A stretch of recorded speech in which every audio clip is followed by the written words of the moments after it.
만나면 좋은 친구 MBC.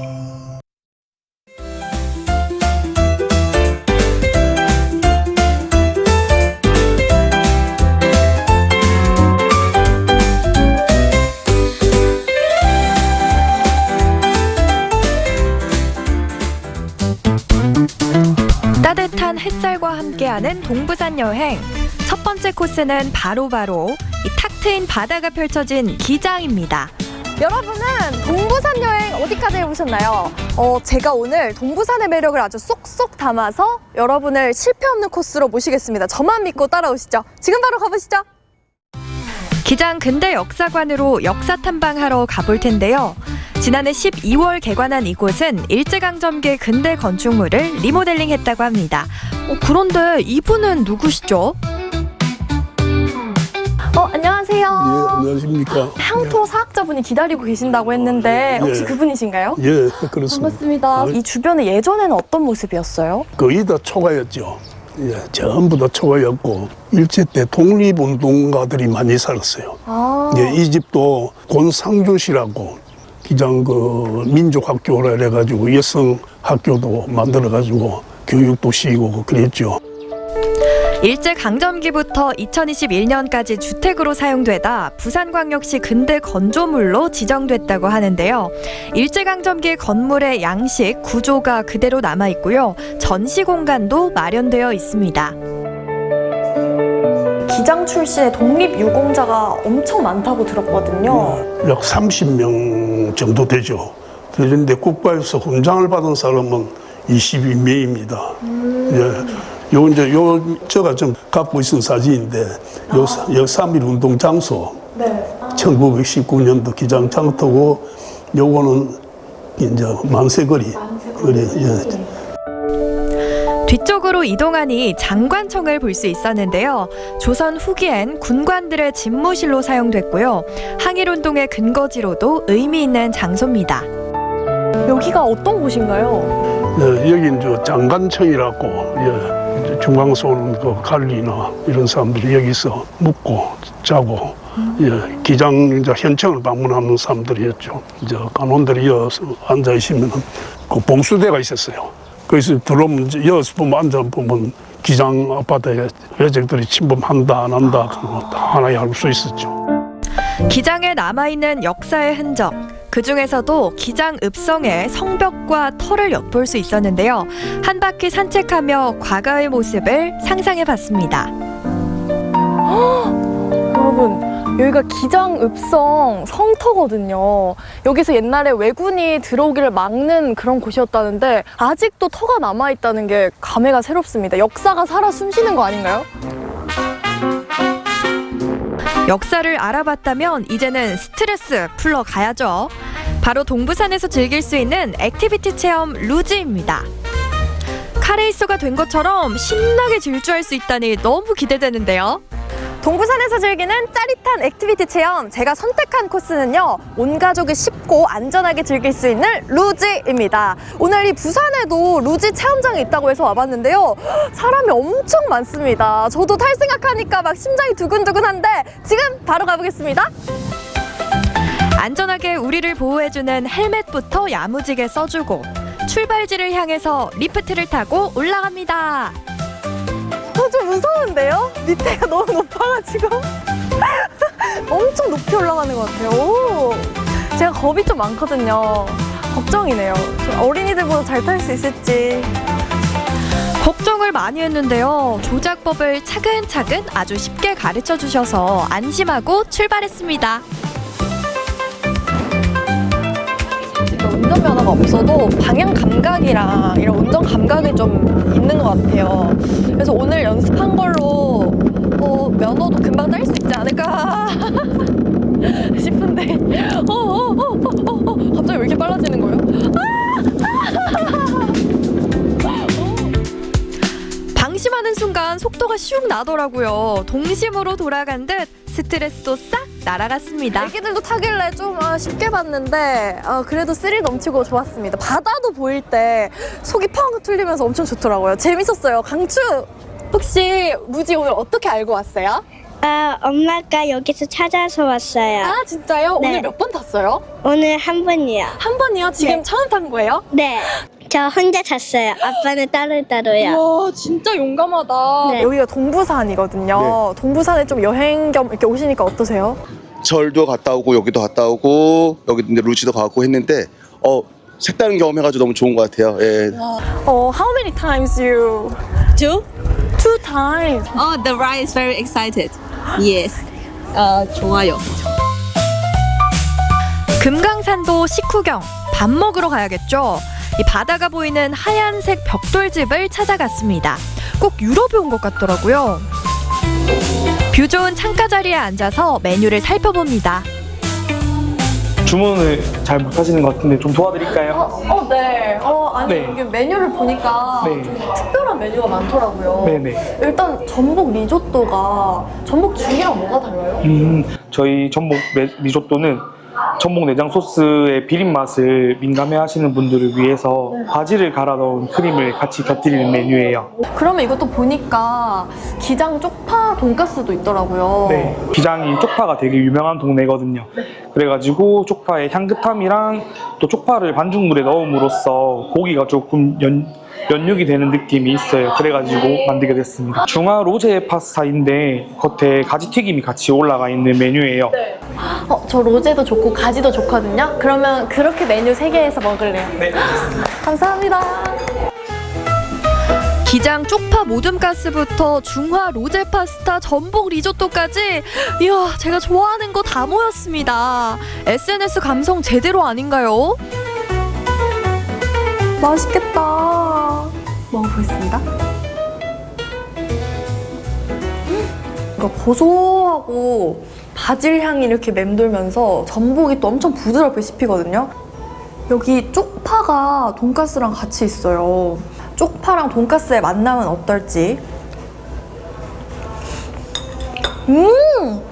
일단 돈가스가 너무 부드러워서 이게 씹힌지도 모르게 잘 넘어가고 진짜 맛있는데요? 제가 좋아하는 거랑 좋아하는 거 마라랑 로제 너무 맛있어요.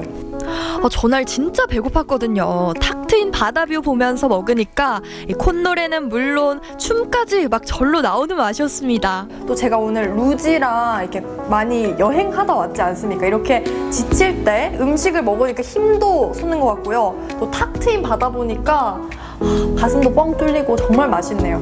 연인이나 친구들이랑 오시면 너무 좋을 것 같습니다. 강추!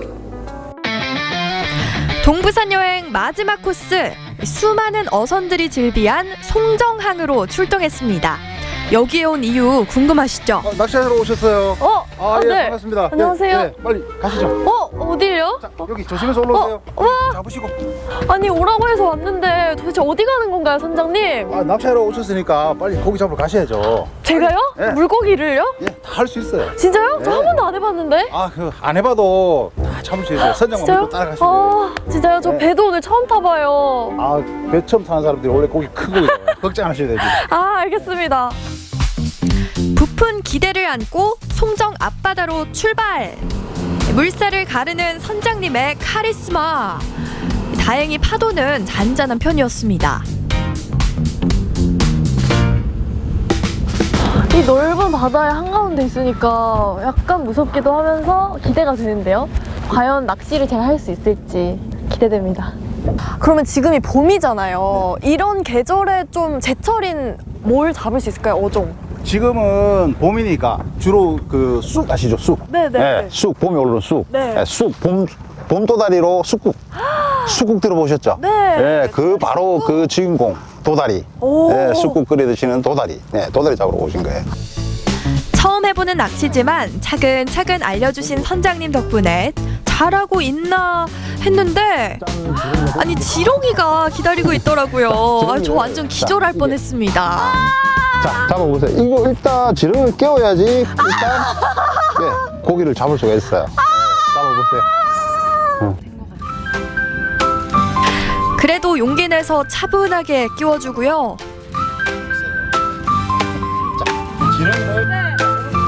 있는 힘껏 낚싯대를 던져줍니다. 이게 보통 일이 아니네요. 일단 배에서 서 있기도 힘든데 어떻게 낚시를 하시는지 대단하고요. 일단 지렁이가 저는 미끼인지 몰랐어요. 그래서 처음에 깜짝 놀랐는데 오늘 꼭 도다리 잡아서 도다리 쑥국 만들어 먹겠습니다. 화이팅! 과연 도다리 쑥국을 먹을 수 있을까요? 기다림 끝에 첫 입질이 뭔가 밑에서 왔습니다. 막 잡아당기는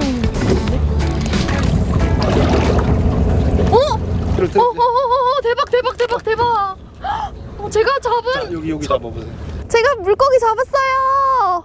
보리멸 보리멸이랑 멸치예요? 멸치는 아니고 멸치는 아니죠. 훨씬 크죠.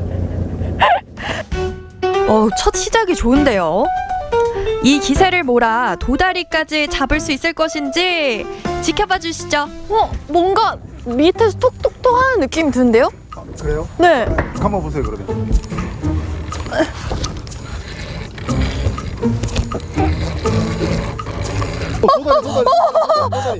도다리! 도다리 쑥국! 와. 엄청 커요. 제가 오늘 태어나서 처음 잡은 이 월척입니다. 도다리를 제가 오늘 잡았거든요. 첫날인데 어떻게 이렇게 도다리를 잡을 수가 있지? 어느덧 노을이 저물고 바다 한가운데서 바라보는 풍경에 흠뻑 빠졌습니다. 정말 낭만 있더라고요. 집에 가셔가지고 쑥국 끓여 드세요. 엄청 맛있어요. 감사합니다. 이거 오늘 제가 잡은 이 도다리랑 보리멸이거든요. 제가 이걸로 오늘 도다리 쑥국 해먹을 겁니다. 여러분도 동부산 오셔서 놀거리, 먹거리, 또 역사, 액티비티, 또 이렇게 짜릿한 손맛까지 동부산 여행 해보시는 거 어떨까요? 추천드립니다. 부산에서 항상 똑같은 여행 코스에 질렸다면 동부산으로 오셔서 새로운 체험으로 리프레시 해보세요. 강력 추천!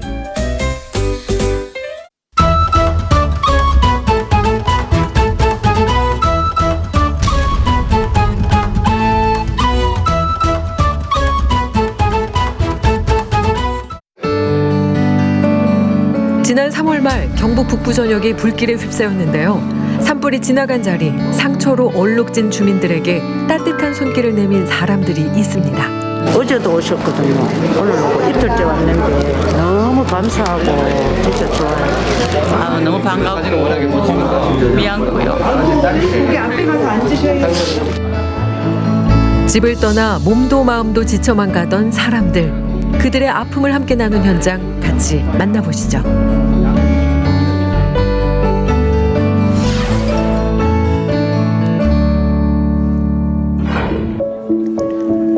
산불이 발생하자 일단 몸부터 피신한 사람들.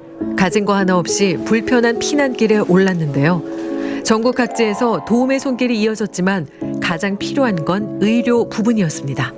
일상으로 복귀하실 때까지의 많은 시간과 어떤 치료가 필요하리라고 저희들이 판단하고 있습니다. 그래서 대한의사협회에서는 진료 지원단을 빠르게 꾸몄고 그 이후에 지역 의사와 함께 도민들의 건강을 지키기 위해서 저희들이 함께 하겠다, 복구에 동참하겠다, 그렇게 봐주시면 될 것 같습니다. 재난이 발생하자 발빠르게 움직였던 사람들. 의사협회 의료진은 물론 지역 의사들과 협업해 봉사단을 꾸렸고 그 인원만 해도 400여 명. 오직 피해 주민 건강만을 생각하며 길을 나섰습니다. 평소에 혈압, 당뇨에 대한 치료, 그리고 호흡기 질환이 많아졌거든요. 대기질이 안 좋아지면서 거기에서 중점을 두고 치료를 하고 있습니다. 기저질환 관리부터 재난 피해에 따른 불편함까지 하나하나 꼼꼼하게 챙겨주는 의료진들.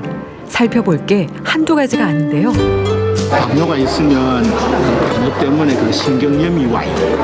그래서 그러니까 당뇨를 조절을 잘 해야 돼요.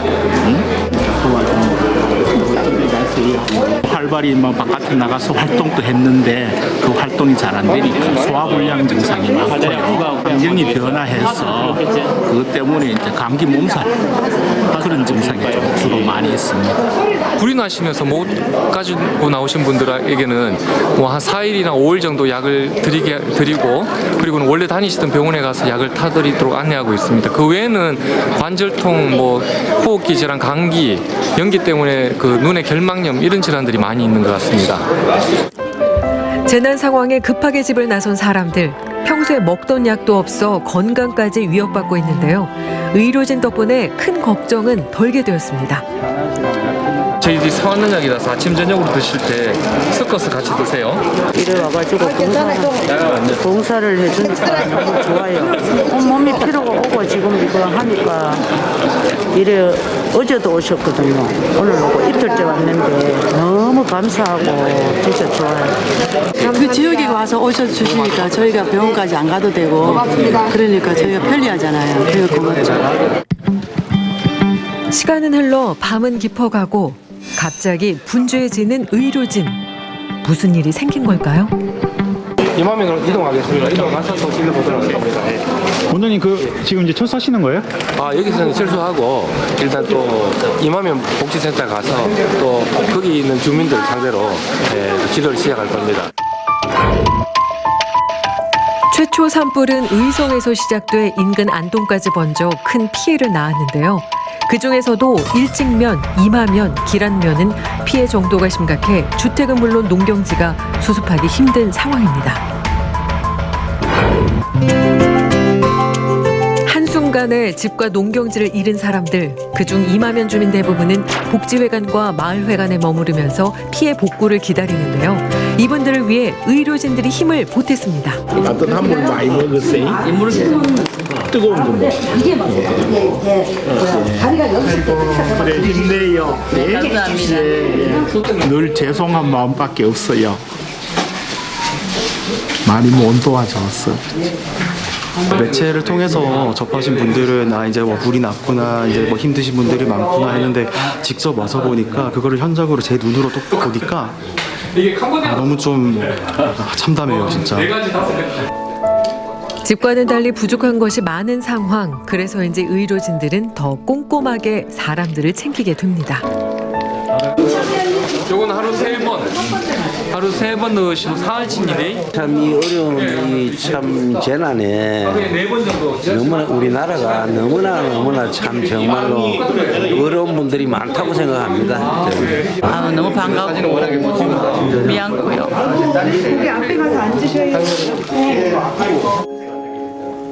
잘못한 거 하나 없이 고통을 겪고 있는 사람들, 그 황망함이 이루 말할 수 없는데요. 이런 와중에도 대가 없는 도움에 미안한 감정이 먼저 드나 봅니다. 이런 재난 시에는 긴급 팀을 만들어서 늘 국민들과 함께하도록 하겠습니다. 이런 재난이 우리 고향에 온 게 참 안타까운 일이지만 우리 모두가 합해가지고 이겨내야 된다고 저는 생각합니다. 우리 의사의 사명을 갖고 열심히 우리 이재민을 도우려고 노력은 하지만 그게 또 부족한 부분이 많아서 하여튼 열심히 조금이라도 더 살펴서 더 최선을 진료를 하려고 노력하겠습니다. 누군가를 돕기란 쉽지 않은 일인데요. 사람들의 고통을 함께 나누며 치료해주는 사람들. 당신들이 있어 사회가 더 건강해지는 것 같습니다.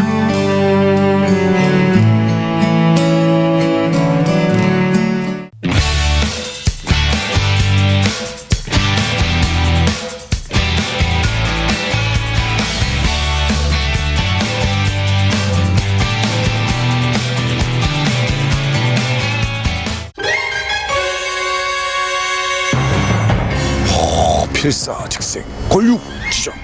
무슨 진진 잘 모르겠습니다만 해골 그림도 있고 어마무시합니다. 근데 오늘 뭘 소개해야 될지 아직 얘기를 못 들었는데 이 동네에 있는 거예요? 철원 여행 횃불 전망대만 가보셨다고요? 찔러. 핫플예감 맛집부터 하늘 위를 걸어 다닐 수 있는 특별한 체험. 구워 먹는 치즈. 이게 뭐지? 씹으면 씹을수록 되게 고소하고. 그렇죠. 철원 관광에 활력을 더해주는 핫플레이스 소개합니다. 협곡 사이로 한탄강이 굽이치는 철원. 아름다운 자연과 광활하게 펼쳐진 평야를 간직한 곳입니다. 주상절리길 순담에서 출발해 걷다 보면 어느덧 궁예가 들렀다고 해서 이름 붙여진 드르니 마을에 도착합니다. 이 마을의 새로운 명물 두루미교. 이곳은 바로 철원의 두루미교거든요. 두루미교. 예, 잘 오셨습니다. 왜 두루미교라고 이름을 지었어요? 예, 두루미는 우리나라의 천연기념물 202호로 보호를 받는 새지만 우리 철원 군조이기도 합니다. 예, 그래서 우리 철원을 상징하는 예, 그다음에 이 한탄강의 이 맑은 깨끗한 이것을 상징하는 그런 의미를 가지고 있어요. 그래서 이름도 두루미교라는데요. 겨울마다 철원을 찾아오는 귀한 손님인 두루미. 봄이 되면 떠났다가 겨울에 다시 돌아오는데요. 이제는 멋진 다리로 언제나 만날 수 있습니다. 경기도 포천과 강원도 철원을 이어주는 두루미교. 동글동글한 링 모양으로 두루미를 표현했는데요. 폭 2m의 총 길이는 201m. 중간에 교각이 없이 설계돼 마치 하늘 위를 걷는 느낌입니다. 다리 위를 걷다 보면 사방으로 펼쳐진 아름다운 풍경을 만날 수 있는데요. 발 아래로 옥빛 한탄강이 흘러가고 마치 하늘을 날며 바라보는 두루미처럼 한탄강의 절경을 만날 수 있습니다. 두루미 머리로 입장! 두루미교를 걸어보는 호석 씨. 이게 주상절 느낌이잖아요, 지금. 그렇죠. 방금 주상절 여기 여기에 가면 멋있다. 흔히들 얘기하는 얘기로 죽여줍니다. 한탄강을 즐기는 다양한 방법. 억만 년의 시간이 쌓인 협곡을 따라 순담에서 드르니 마을까지 주상절리를 걷고 바닥도 훤히 보이고 마치 허공을 걷는 듯 철원에서 포천까지 하늘을 걷는 게 아찔하면서도 아름다운 철원을 즐기는 방법인데요. 이번엔 철원을 맛으로 느껴볼 시간. 그런데 이 메뉴는 뭔가요? 국수에 고추냉이? 고추냉이가 철원의 특산품이에요. 그래서 유일하게 이제 그 DMZ 안에 그 샘통이라는 지역이 있는데 거기는 1년 내내 13.5도라는 그 샘통, 그러니까 물이 솟는 그 수경 재배가 가능한 지역이거든요. 이제 거기서 생산되는 고추냉이를 가지고 저희가 뭐 어떻게 활용을 할까 하다가 이제 고추냉이 비빔국수를 만들게 된 거죠. 알싸한 향과 맛을 가진 고추냉이.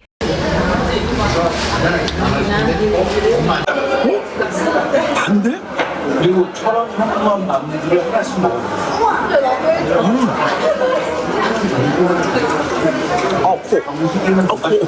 이번엔 고추냉이 비빔국수를 맛볼 차례. 매콤달콤 맛있는 양념과 버무러진 고추냉이 비빔국수.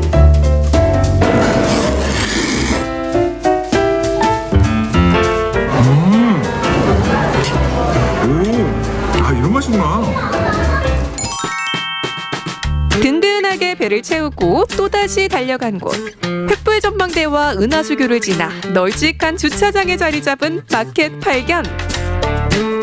따스한 봄 기운 속에 농부의 손길을 만날 수 있다는데요. 이곳이 어떤 곳인지 소개 좀 해주실까요? 네, 여기는 철원의 유명한 관광지인 은하수교 옆에 자리 잡은 철원 DMZ 마켓입니다. DMZ 마켓. DMZ 지역이 청정 지역으로 사람들한테 많이 알려져 있고 특히 철원은 DMZ 지역이 많죠. 그 지역 안에서 농사 지은 농산물을 판매하는 주말 장터입니다. 아주 신선한 농산물을 아주 품질 좋은 그리고 저렴한 가격으로 관광 오셔서 관광객들이 많이 찾아오시는 그런 아주 좋은 관광 컨텐츠로 잘 잡고 있습니다. 알겠습니다. 봄과 함께 시작된 철원 DMZ 마켓. 농가에서는 소득을 올려 좋고 관광객들은 좋은 물건 살 수 있어 좋고 신나는 음악과 함께 활력이 넘쳐납니다. 여기저기 구경하면서 걷는 재미가 쏠쏠한데요. 손수 키운 농산물을 판매하는 점포가 무려 50개. 철원의 기운이 가득 담긴 철원표 농산물들. 성읍선 하는 거는 콩이 좋아야 돼요. 이게 썩은 것도 없어야 되고 벌레 먹은 것도 없어야 돼요. 그렇지. 그래야 이 청국장이 잘 떠요. 이건 뭔가요? 써먹는 치즈입니다. 이렇게 판매합니다. 100마리에서 짜는데 그 그거를 위해서 예를 들어서 그 코트를 다 못 가져가면 남잖아요. 그런데 그걸 소비할 수 없으니까 우리가 유제품을 만드는 거예요. 순천까지 다니면서 공부하고 교수님한테 전수 받아가지고 이 맛을 냈습니다. 시중보다 많이 쌉니다. 근데 보통 일치즈는 보통 치즈와 다르게 뭔가 다른 맛이 있는데 그 맛 느껴보세요. 뭔지. 아 이게 뭐지? 씹으면 씹을수록 되게 고소하고 그렇죠. 좀 고기 맛 나지 않아요? 맞아요. 이거 약간 소고기 맛 나는. 네, 소에서 짜서. 사냥이 아니고 젖소에서 짰습니다. 그래서 소고기 맛 납니다. 그렇구나. 원유 질이 좋아서 거기에. 원유가 좋아서 치즈도 더 맛있나 봐요. 강원도 기후에 그 가장 잘 많이 자란다는 게 야생 그 돌배인데요. 그 돌배를 가공해서 목에 아주 좋은 그런 가공품들 만들어내고 있습니다. 이건가요? 네, 이거는 돌배 도라지즙이에요. 목이 돌배가 신배라 약간 새콤하고 쌉싸름한 맛이 납니다. 아 그래요? 새콤한데요? 네. 돌배는 새콤합니다. 원래 신배라고 해서 그 새콤한 맛이 약성에 가장 좋다고 볼 수 있습니다. 아 그래요? 네. 짚을 활용한 아기자기한 공예품도 눈에 띄는데요. 어머, 지푸라기가 계란을 품었네요. 시장도 가고 부주도 하고 판매도 잔치집에. 네, 그래가지고 이거 한 줄에 5천. 철공에 한 저거. 철원 어르신들이 직접 만든 작품들, 추억이 새록새록 느껴집니다. 옛날에 동이에다 물을 주고 이렇게 다녔어요. 올 때. 예. 그거 저기 손 놓고도 가시잖아요. 아 이렇게. 옛날엔 잘했는데 그죠? 네, 지금은 못하잖아요. 주부들의 이템 등장. 파프리카하고 토마토의 첫잎을 첫순을 따서 제가 가공해서 만든 거예요. 쌀 위에 올려서 반만 취사만 누르면 간장만 있으면 먹어요. 우와, 나물밥 밀키트까지 신선함은 물론이고 번뜩이는 아이디어 상품들까지 만날 수 있습니다. 철원은 사과도 맛집. 이렇게. 이게 10,000원이고 한 봉다리. 이야, 직접 재배하신 거 맞죠? 네, 직접 합니다. 맞아요? 네. 이거 어디서 사오신 거 아니에요? 아이 무슨 말씀. 법에 걸려요. 그러니까 농담이에요. 짠! DMZ 마켓에서 저도 이렇게 아주 좋은 철원산 농산품을 구매했는데요. 여러분께서도 직접 철원 아주 좋잖아요. 구경도 하시고 이렇게 만난 믿고 살 수 있는 농산품도 많이 구매해 보세요.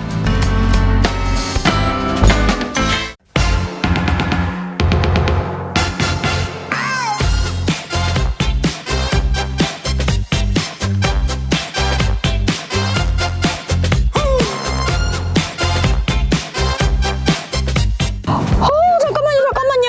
야, 늦었는데 왜 이렇게 택시가 안 잡히는 거야? 아니, 피디님, 우리 촬영 시간 엄청 늦은 거 아니에요? 어떡해요? 도와주세요! 온다! 여기! 와!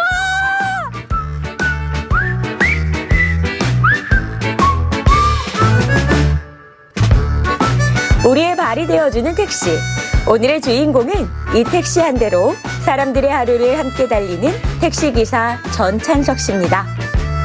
만 2년 만에 강원도 매출 1위를 달성한 그의 노하우를 지금부터 속속 파헤쳐볼까요? 기사님 안녕하세요. 예, 안녕하세요. 야, 아니 오늘 제가 만나야 되는 우리 주인공 기사님 맞으십니까? 예, 맞습니다. 반갑습니다.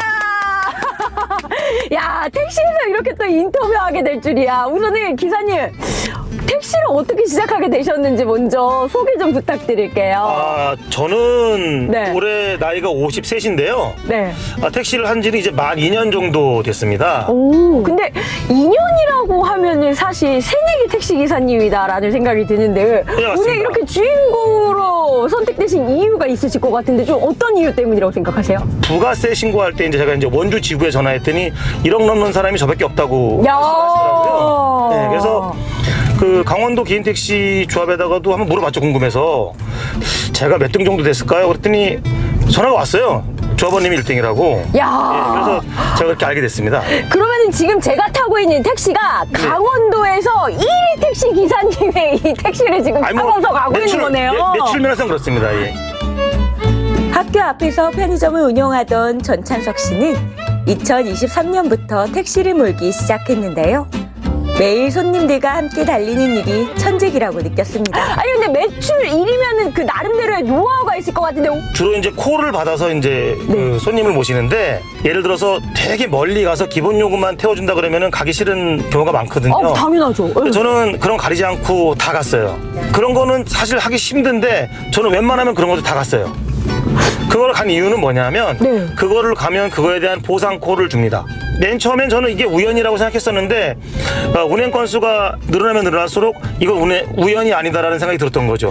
야, 근데 기사님 지금 이게 방송에 나가고 있는 거거든요. 예. 이거 저희 뭐 내보내도 되는 거예요? 영업비밀 기사. 아, 그럼요. 영업비밀일 수도 있지만 뭐 다른 분들이 아셔도 모두 다 같이 뭐 많은 수입을 올리면 좋고 아시는 분들이.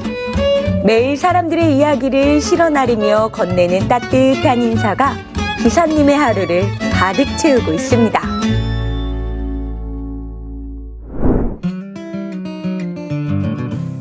금강산도 식후경.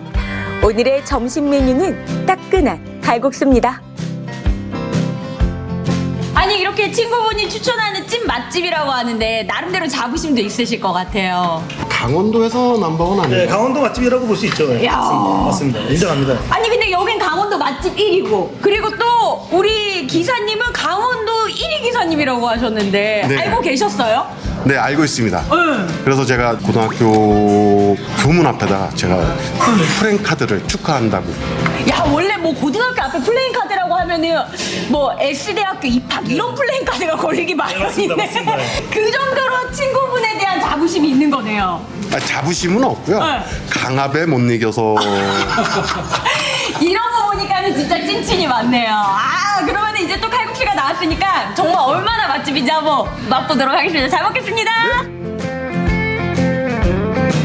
친구의 응원으로 점심도 두둑하게 채웠겠다. 이제 본격적으로 택시왕의 노하우를 파헤쳐볼 시간입니다.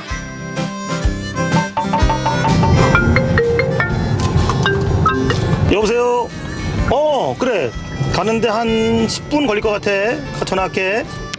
택시왕의 영업비밀 첫 번째, 손님을 생각하는 마음. 안녕하세요. 콜하셨죠? 네, 앞으로 모시겠습니다. 네. 단골 손님이시잖아요. 평소 우리 기사님 어떤 분이세요? 저희 이제 아버지 같이 이제 운전도 엄청 잘해주시고 이제 인생 상담도 가끔씩 이제 막 해주시고 막 그래서 일 보러 갈 때 이제 택시를 좀 이용하고 있습니다. 손님을 대하는 진심 어린 마음이 전해진 거겠죠? 영업 비밀 두 번째, 노력은 배신하지 않는다. 근면 성실. 전찬석 기사님은 아이들에게 본보기가 되기 위해서 매일 아침 일찍부터 운전대를 잡는다고 합니다. 그 시간과 노력이 쌓여서 좋은 결과를 얻은 거겠죠? 제가 보니까는 굉장히 친절하시고 손님분들에게도 인기가 많으신 것 같은데 동료분들이 보는 우리 기사님의 모습은 어떤지 궁금해지더라고요. 아, 그 동료는 이 분석력이 참 뛰어나요. 그리고서는 실적이 아주 우리가 넘사벽으로 올라가더라고요. 그래서 내가 그 노하우를 좀 물어봤죠. 그랬더니 친절하게 알려주더라고요. 이렇게 하면 매출 올라갈 것이다. 그러면 그 노하우를 전수 받았더니 실제로 진짜 성장을 하신 거세요? 그렇죠. 야 그러면 엄청 고마우셨겠네요. 고맙고 말고죠. 영업 노하우를 직접 연구하고 그걸 다른 기사님들과도 나누는 게 또 다른 재미라고 하더라고요.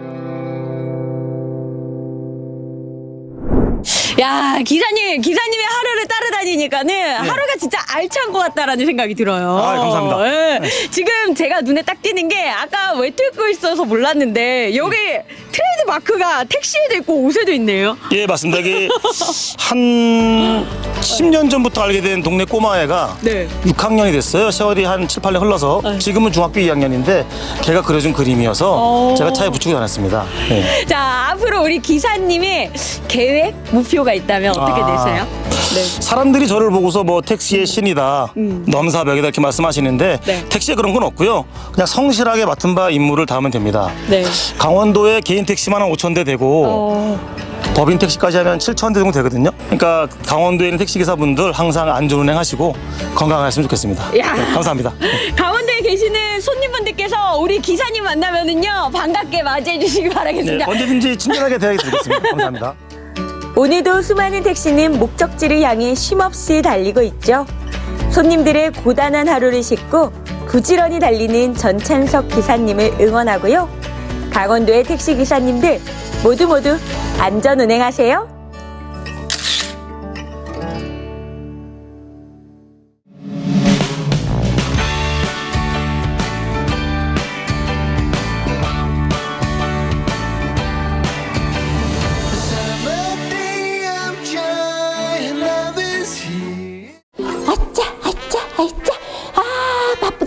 내가 지금 어디로 가느냐면 정선의 아라리 인형의 집이라는 인형극 박물관이 있는데 거기 인형 친구들이 많이 살고 있대. 그래서 인형 친구들을 만나러 가는데 거기 인형 할아버지도 살고 계신다니까 우리 다 함께 한번 가볼까? 자, 가자. 아이짜 아이짜 아이짜 아이짜 아이짜 아이짜 아이짜. 인형극 할아버지가 있다는 바로 그곳을 찾아 나섰습니다. 이곳은 정선군 북평면에 자리한 인형박물관인데요.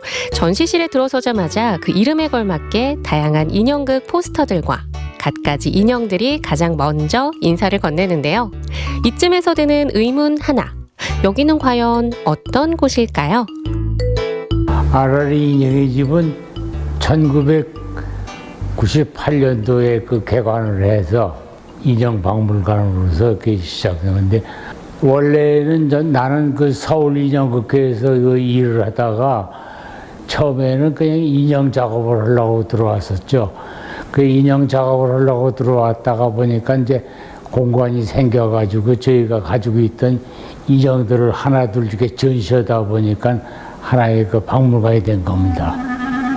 사실 이 박물관은 정선군 북평초 나전 분교를 리모델링해 만들었는데요. 그는 춘천 인형극제를 10년간 맡은 후 1998년 강원도 몇몇 초등학교의 폐교와 맞물려 이곳 정선으로 오게 됐습니다. 아이들을 위한 인형극 야외극장도 손수 지을 만큼 공을 들였는데요.